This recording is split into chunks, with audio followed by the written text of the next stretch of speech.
Et donc nous continuerons à avancer. Moi je crois profondément au débat parlementaire et à la capacité à convaincre.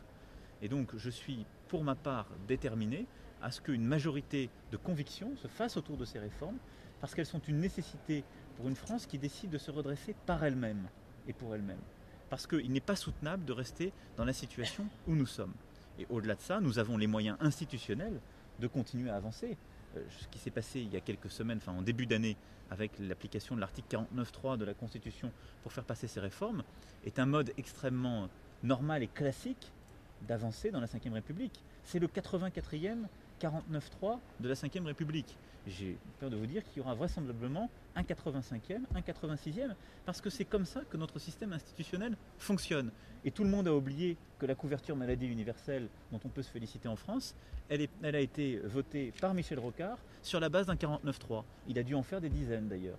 Donc je crois qu'il faut arrêter d'avoir de fausses pudeurs sur des sujets qui sont l'avenir du pays. Travail de conviction, conviction avec notre majorité et plus largement, mais détermination à avancer. Et vous abordez peut-être ce deuxième volet avec un peu plus de volonté de débat. Là. Vous imaginez que ça puisse repasser par un 49.3 ? J'ai toujours eu une volonté de débat, vous savez. Le premier 49.3, c'est difficile de faire plus. Le premier 49.3 est arrivé après 200 heures de débat.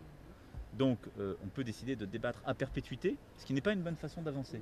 Donc j'ai débattu de tous les articles de la loi, et ce qui est important, y compris pour l'ensemble de nos partenaires, de comprendre, c'est que l'ensemble des articles de cette loi a fait l'objet d'un vote majoritaire. Et donc le doute était sur le vote final, pour des postures partisanes d'ailleurs. Et c'est pour ça que nous avons pris cette décision, que le président de la République a autorisé le Premier ministre à engager sa responsabilité sur le vote final du texte. Mais ce qui est d'ailleurs si je puis dire, une progression inédite dans la 5e, c'est qu'un 49.3 était normalement utilisé au début d'un processus parlementaire. Là, nous avons fait la totalité du processus et il y a eu un vote sur tous les articles.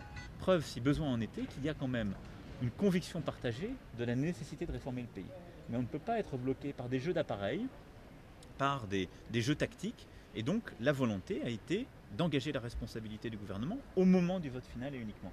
Et moi je continuerai au Sénat la semaine prochaine, puis je reprendrai les débats parlementaires à l'Assemblée au mois de juin, avec la même volonté de convaincre et la même volonté de débattre.